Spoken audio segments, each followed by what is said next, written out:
Welcome to the Big House Bleachers podcast, proud member of the Block M Podcast Network, brought to you by Fans First Sports. I'm Michael Smeltzer. I am here, as always, with national champion Matt Hartwell. Matt, what's up, dude? How you doing? I'm great, buddy. I just had a delicious steak dinner with the fam. Just ready to talk some Michigan football, buddy. How about you? Man, I am also ready to talk some Michigan football. We're going to do some fact or fiction, Michigan fact or fiction on this episode. Should be pretty fun. I love the off-season exercises that we always get to run through. It's always fun coming up with different ways to spend the time. Today, I got a little bit of the itch. You know how sometimes there's like a dead time in the offseason where you're like, this is never going to end. Today, I think it's because they started announcing little bits and pieces of the schedule. So they announced that Ohio State will be a noon game, as always. Yeah, mind blown.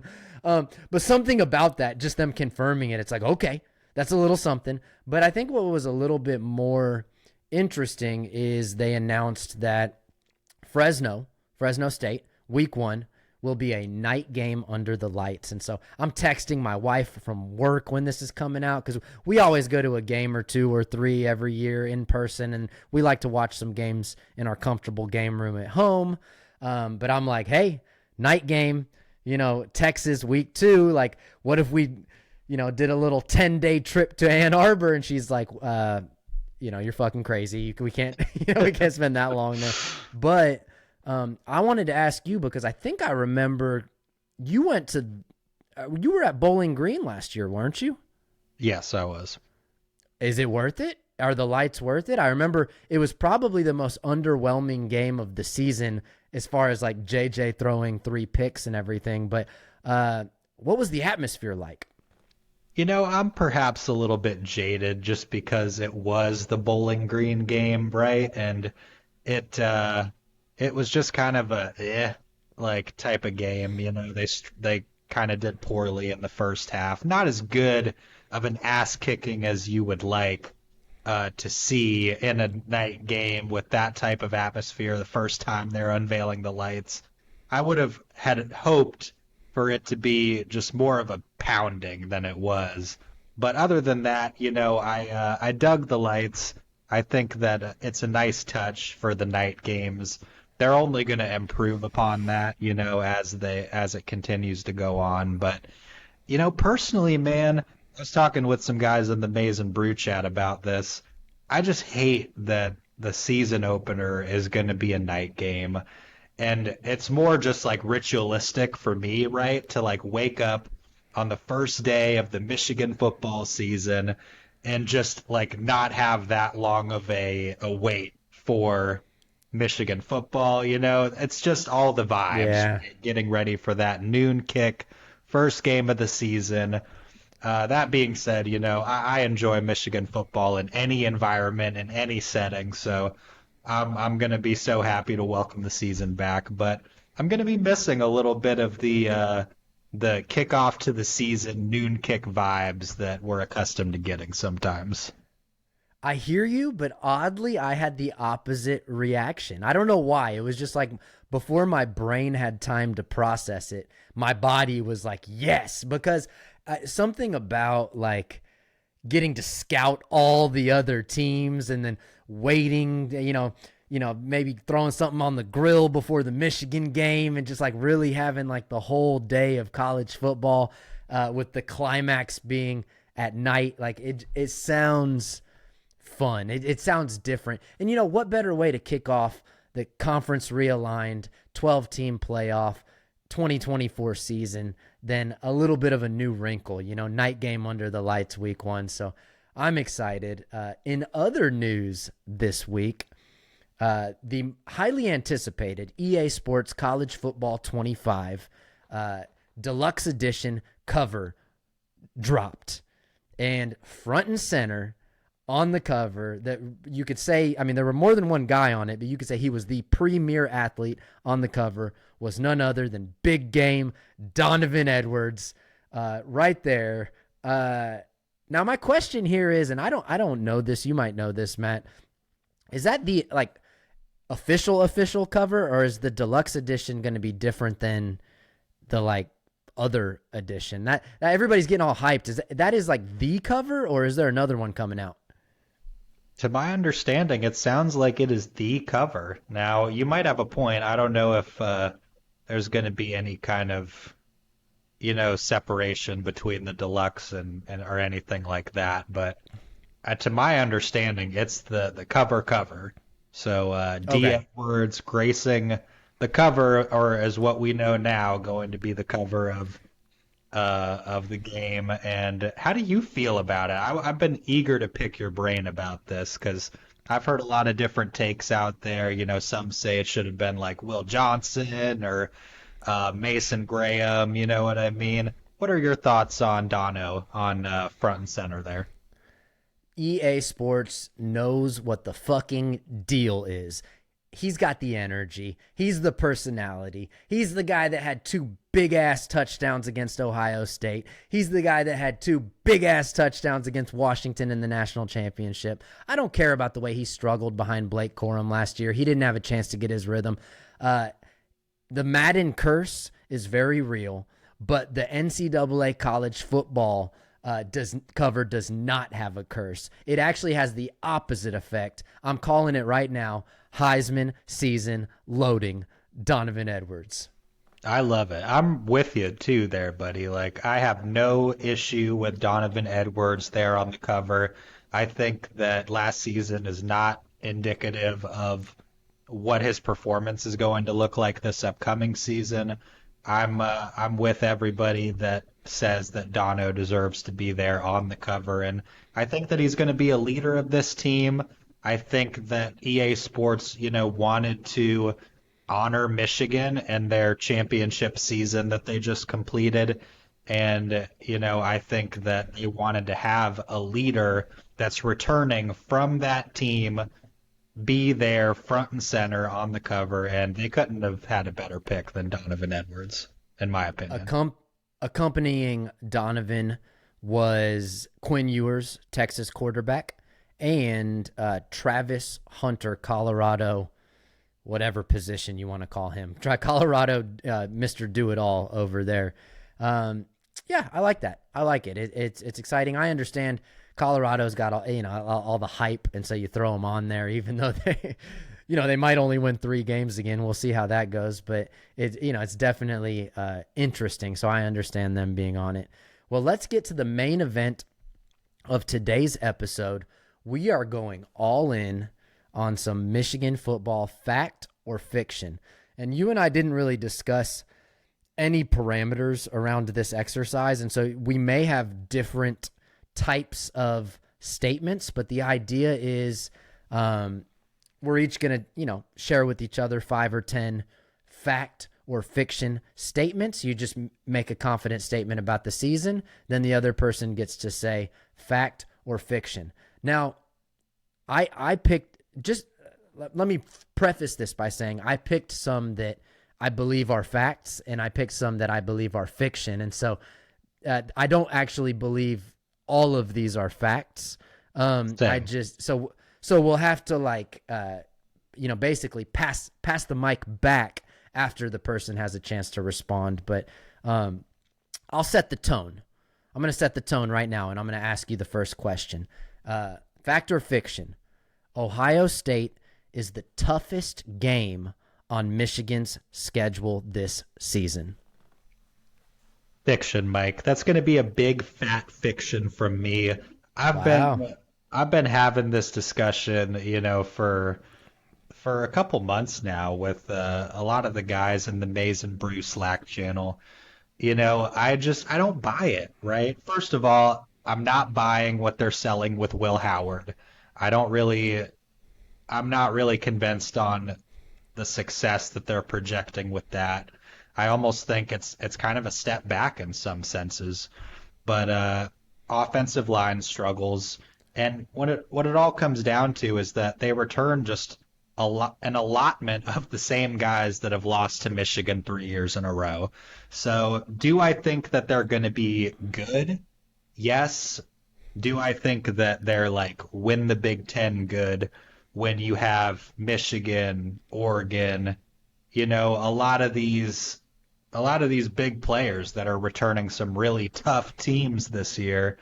No, I don't think that they're. And I don't really remember exactly how you worded your fiction question, but I don't know if I see them as like the top team in the conference or anything like that. I love that you're like, I don't even remember the question, but Ohio State is fake. That's the answer. Ohio Fuck State. Ohio. Yeah, I love that, man. Basically, it was, are they the toughest game on the schedule? And so I'm also going to say fiction because there's two other games that I think probably take the cake there. Oregon is definitely a game to keep an eye on. But I think week 2, Texas is just like, for a team that doesn't necessarily have an established quarterback, playing Texas week 2, I mean, that's tough right there. The one thing that maybe gives Ohio State an argument for being the toughest game on the schedule is that we have to go into Columbus this year. But I'm going to go ahead and say fiction and probably say I'm just going to say Oregon. I think what's his face, their coach from Georgia, I can't think of his name right now, but that dude's like been building a squad. Dan Lanning. And yeah, I think that'll be the toughest game on the schedule. All right, what you got for me?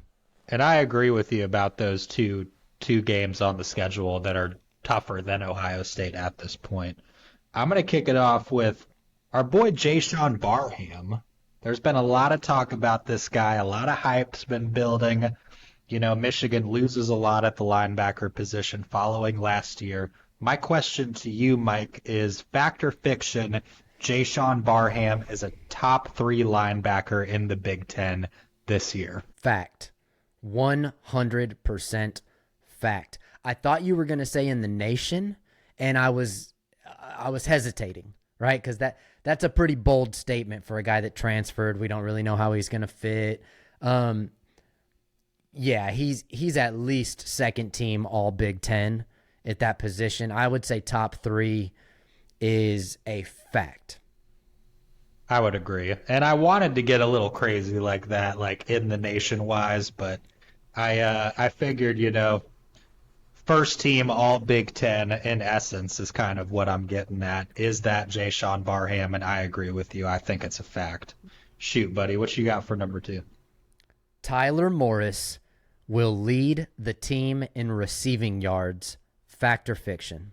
Ooh, this one's interesting because it kind of nearly directly contradicts one of my next fact or fiction for you as well.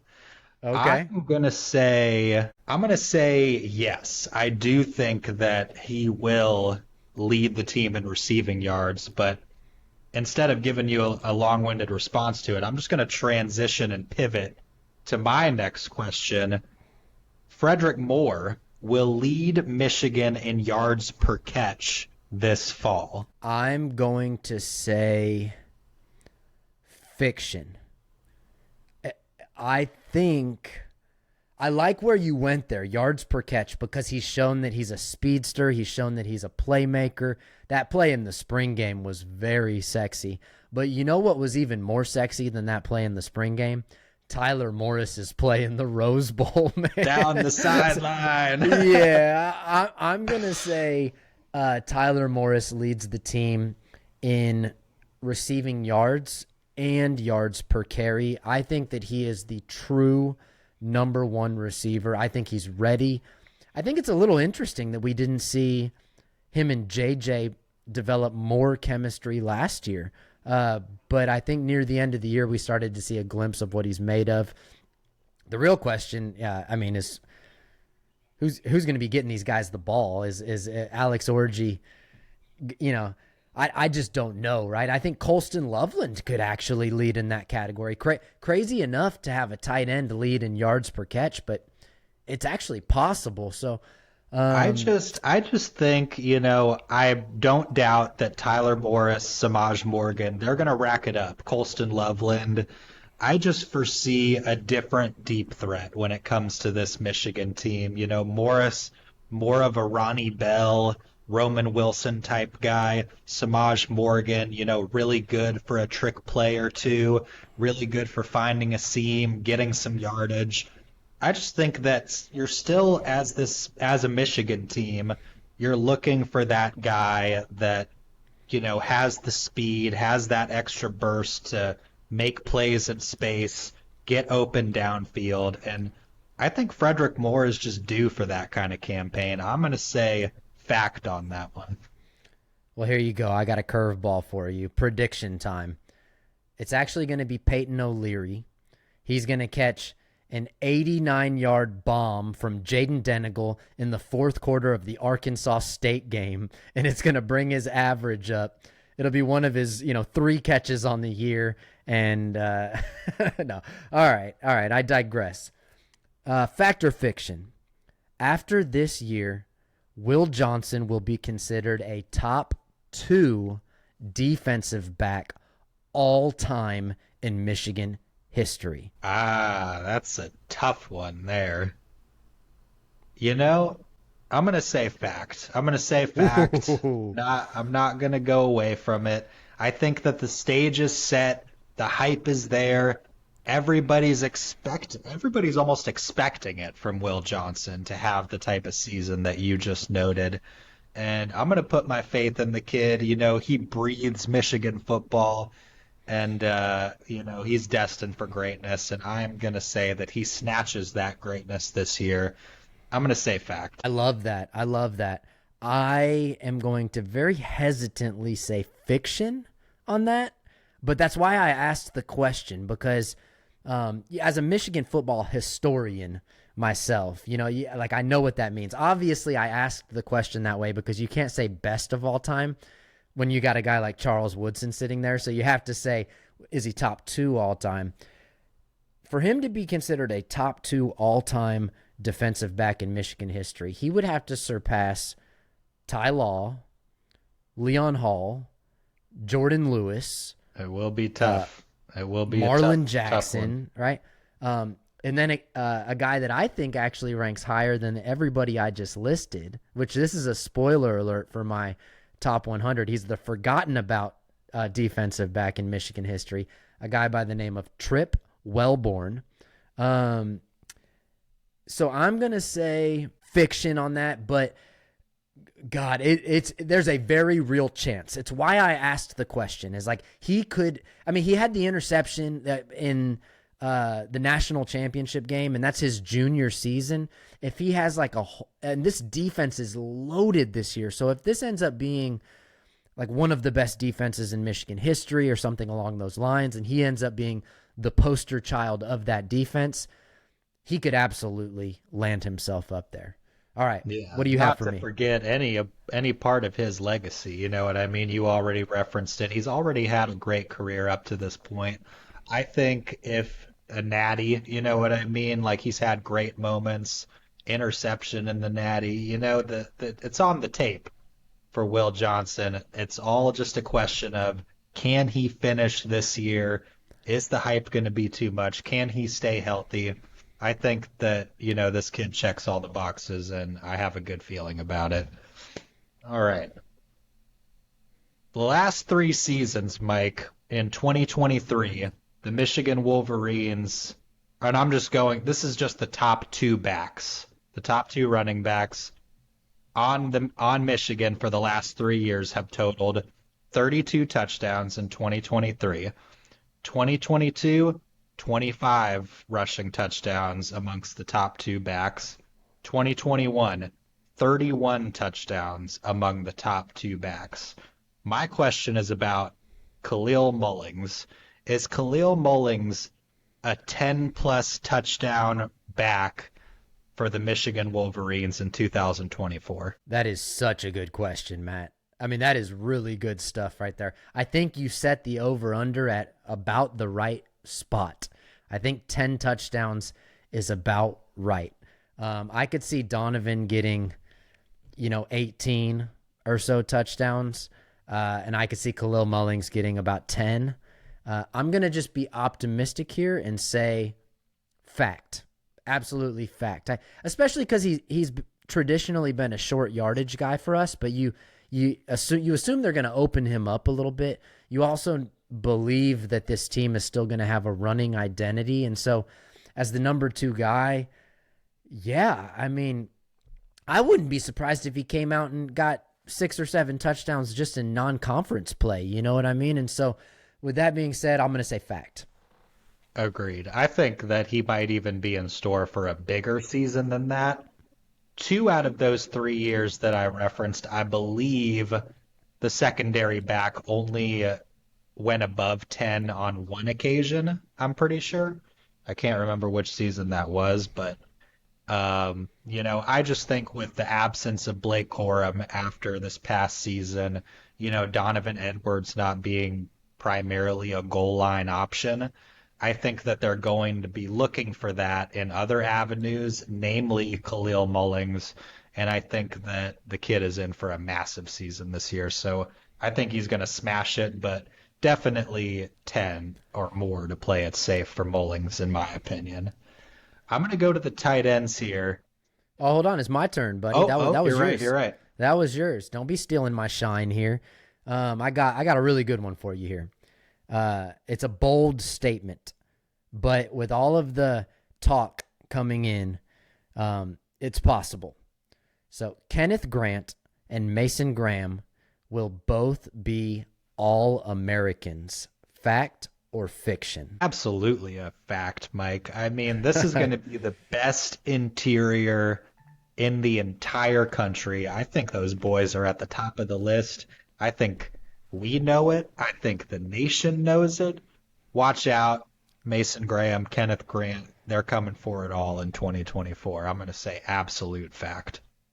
It kind of seems like it, right? Like it seems like if they stay healthy, then that seems like a fact, especially because the one thing they have going for them is, whether you like it or not, these All-American awards are partially like a popularity contest, and being returning starters from the national championship team and like everybody, like PFF, and everybody seems to already be aware of these guys, that it feels like they can at least both reach that honorable mention to second team All-American spot. Whereas I guess you would say Mason Graham probably has the better chance of being a first team All-American just based on how freakishly good he is. But I could see either one of those guys having an All-American season. So I'm going to say fact as well. Yeah, I think it's just not even going to be close. I think those guys are going to shine all year long. I'm really excited. It's probably like one of the top 2 things that I'm excited about for this upcoming team. I think that those 2 will go down as a couple of the best, defensive tackles in Michigan football history by the time this whole is said and done. Absolutely. I'm going to go with another couple of future greats here. Brady Prescorn or Hogan Hansen will play either Brady Prescorn or Hogan Hansen will play meaningful snaps this season for Michigan. Brady Prescorn and Hogan Hansen. Okay, so we've already established, Colston Loveland is one of our potential All-Americans. We believe that Marlon Klein is going to be that number 2 guy, and his size and ability and the way they used him in the spring game and the hype, it all kind of seems like he's stepping into this Luke Schoonmaker kind of position. So then the question becomes, who's that third tight end? You said Prescorn and Hansen. I've been pretty big on Zach Marshall in the offseason, but not for any real reason. Like, I feel like sometimes you just pick a guy and roll with him. I feel like that's what I've done with Zach Marshall. What was the question again? How did you frame it? Either of those two freshman tight ends will play some meaningful snaps, really, and the question is at some point during the season. Yes, fact. I'm going to say fact, because I think that this team is going to utilize their tight ends maybe even more than the Jim Harbaugh teams, which kind of sounds crazy, but we've got something about Sharon Moore and Grant Newsome as a combo with a first-year starter quarterback. Something about that just screams throw it to the tight end to me, you know? And so, and also you got to think that when you say meaningful snaps, you can play meaningful snaps without getting the ball thrown your way at tight end too. We saw that a lot with A.J. Barner last year. So I'm going to say Bingo. fact. Yeah. Agreed, Mike. And it was kind of a little trick question that I sprinkled in there for you, but you caught it. You know, Sharon Moore specifically loves to run the rock. I think that, you know, these guys, they're big as hell, first of all. And Zach Marshall, like, great dude, from what I understand. You know, he's been with the team for a little bit now. Pretty undersized compared to the newcomers, Prescorn and Hanson. You know, those are some big guys they're bringing in, very highly touted out of high school. You know, we saw it with Colston Loveland when he entered the fold, and Colston Loveland was pretty similar in, you know, recruiting ranking to Hanson and Prescorn. So I wouldn't be surprised if we at least see those guys in some form or fashion within this Michigan run game at some point this year. Agreed. All right, I already know what you're going to say to this one here, but I'm going to say it anyway. If Ohio State loses to Michigan, Ryan Day will be fired. Fact or fiction? Fact. Yeah, that's a fact. I mean, let's all be real, man. If Ryan, I don't care if he goes 11-1 in the regular season. If Ryan Day loses to Michigan, they will get rid of him. It'll happen. They might fire him after the game has ended. I'm pretty sure. Like, I wouldn't be surprised. It's possible. I think this is just, at that point, if it happens, it will be viewed as having been a long time coming. And, you know, I don't think he'll make it out of the building after another loss to Michigan in Ohio Stadium. I'm going to say a big fat fact. Agreed. All right, let's see. Michigan's offensive line shows no sign of regression coming into this season. Okay, I'm going to say fact, but this is an interesting one. So I'm going to have a little bit of a, you know, alternative perspective on this one. So they're not going to be as good as 2021 or 2022 offensive line, especially at first. But I don't think they're going to show a regression from last year because, I mean, this might be an unpopular opinion, but last year's offensive line did not play very well the first half of the season. Agreed. They just didn't. People forget, right? Like we had studs across that offensive line. They didn't play very well. So I'm going to say no regression. No regression indeed, Mike. And your thoughts are exactly the same as mine. And that was why I asked the question, just because I think it's kind of, you know, lost on the fact that Michigan went to the national championship and won it. You know what I mean? But it's definitely, they weren't as good as they were in 2022, perhaps even 2021. I think that this Michigan offensive line that's coming into the fold this year has a lot of dudes on it that are coming in here with something to prove. El Hadi, Greg Crippen, Josh Prebe, who's a total stud from Northwestern. And then you've got Gentry and Percy over at tackle, Miles Hinton at the other. I think that these are some big dudes that are, you know, going to make some waves this year. And I wouldn't be surprised with Sharon Moore, you know, Grant Newsome heading up that unit. I think that this is going to be an offensive line to be reckoned with this year. Agreed. Okay. This one's interesting. I think I know what you'll say here, but I'm asking it this way for a reason. So we're like traumatized, right? From like Andrell Anthony and some of these guys that's like, oh, freak athlete, going to have a breakout season. So excited he's here. And then it's like, wah, wah, wah. Like nothing happened. So fact or fiction, Amarion Walker will catch a receiving touchdown this season. You know, I'm going to say fact. I'm going to give it to him. Yeah, and I've been a I've been an Omarion Walker, kind of snub over like the past year or so, the past year or two, just because I don't buy too much into the hype of the freak athlete off season talk and all that stuff. But he's disappointed me up to this point. But I think that he's making a return to a familiar situation, and he's going to come in also with something to prove. And I Hmm. think that it will pay dividends and that he will get into the end zone at least one time, even if it's like a freak Andrell Anthony touchdown, like what Andrell had against, um, I forget who it was against, but his last season here when he had That that. didn't count. That didn't count. Like, he had like Even the if it's fumble some kind of recovery in the freak back of the scenario where injury. he fumbles Yeah. it in the end zone, I think No. Andrell comes away with one in some form or fashion this year. Yeah, and the reason I asked that question is because we've like been here before with some other players, especially with like players in the passing game, you know. Um I'm pretty sure I I'll just go called with him Andrell Anthony again. you Well, did, I was but it's because finishing the up. similarities are similarities are uncanny. Actually they're not. There's a lot of differences, but it's just like kind of a similar situation because we're so excited about him.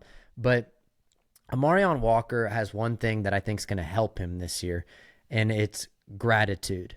This is just, I don't know him personally. I don't know what's going on in his head, but I believe I've been in situations before where I think the grass is greener on the other side, and then I go to the other side and I realize it's not. I feel like Amarion Walker had that, right? He's like, oh, this is hard. I'm not getting the snaps. Like, they moved me to defense. Like, I'm going to go to this other school in the SEC. Well, he went and checked out Lane Kiffin and Ole Miss, and from the sounds of it, he very quickly regretted his decision and came back to Michigan. So it feels like he's probably grateful to be back, and I think he's willing to put in the work. He's not going to be the number one receiver on this team. Well, at least I don't think so. That'd be crazy if he was. But he's not going to be the number one receiver on this team. But I will say, fact, he does catch a receiving touchdown. Agreed. Jair Hill, fact or fiction, will be Michigan's CB2 when the Wolverines kick off against Fresno State. Oh God! So what does We've that already mean seen here? Michigan has been pursuing corners in the portal. Is that something that happens, or does Jair Sugar Hill take that secondary cornerback spot?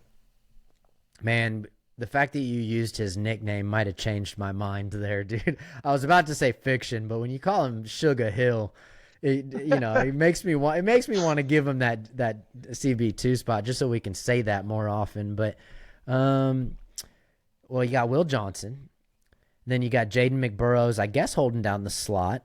Who else are we talking about there? Yeah, Jair was playing well enough. I think Zeke probably stays in the safety position for depth, maybe.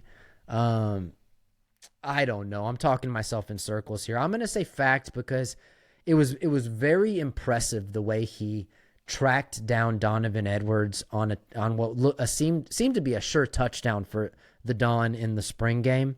Um, I know that you can't take what happens in the spring game, as the gospel or anything, but I mean, hell, it's the only football we've gotten to watch in the last couple months, and so I'm gonna say Jair Hill has impressed enough and has enough talent to probably hold down that CB2 spot. The only thing that could endanger him from not getting that is exactly what you mentioned, a Josh Wallace type transfer, right? A guy that transfers in that's just ready to play, ready to start. So we'll see. Yeah, I agree. I don't necessarily agree. I think, if Michigan does land somebody out of the portal, I think that he'll be sitting once again.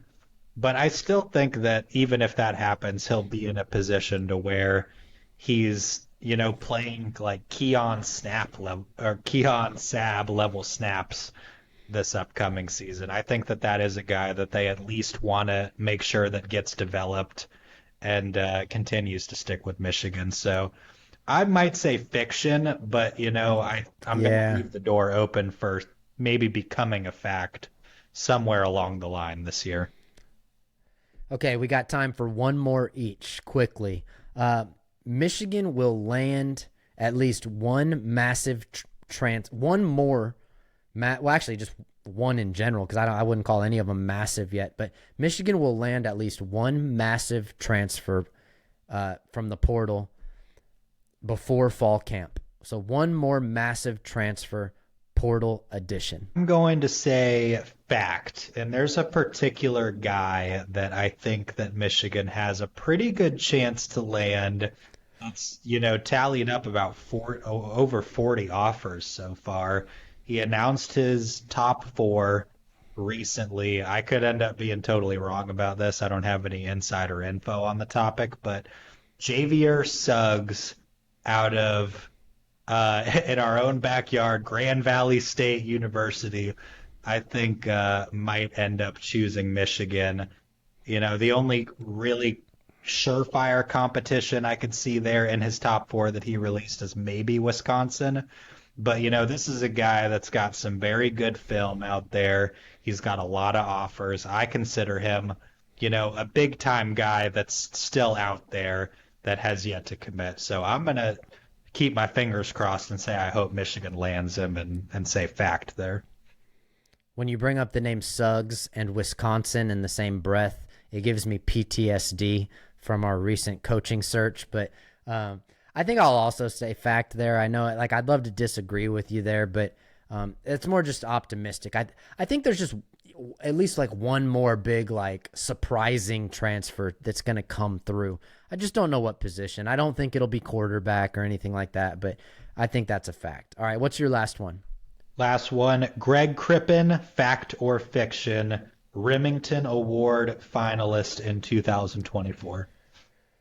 What does finalist mean? Is that top 4 or 5? I can't remember how many they I believe there's three, if I'm not mistaken. I hate this. I hate myself right now, but I'm going to say fiction just because I'm trying to maintain some integrity with this exercise.